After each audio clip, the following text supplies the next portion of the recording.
जय हिंद, नमस्कार साथियों, स्वागत करता हूं मैं आपका अपने ब्लॉग मिथिलांचल बी के ब्लॉग में।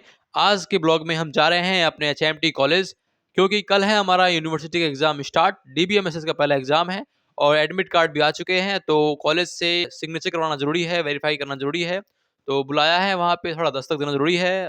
तो फिर ब्ला ब्ला ब्ला ब्ला चलते हैं। आज देखिए पता नहीं क्यों पूरा मेट्रो खाली है, पूरे 1.5 साल के बाद देखने को मिला ये चीज। रोज की तरह आज भी मेरे साथ कुणाल, यश, हमारे मित्रगण साथ चल रहे हैं और मेट्रो में साथ साथ थोड़ा पढ़ाते हुए भी चले मेरे साथ। कॉलेज में कुछ ज्यादा काम था नहीं, बस सिग्नेचर हुआ। अब हम आ चुके हैं अपना पेट पूजा करने, तो आज का पेट पूजा करवाने जा रहे हैं हमारे साथ संजय भाई। और सभी के ग्रुप में होता है एक चैटर बॉक्स, तो ये चैटर बॉक्स आपको दिख रहा है। और ये है समोसा, जो अब हम खा के सीधा अपने घर की ओर जाएंगे। रास्ते में जब तक ये हमारा पेट पूजा का काम करता रहेगा, तो बस चलते बने। ये भाई भी खा ही रहे हैं और ये है हमारे यश भाई।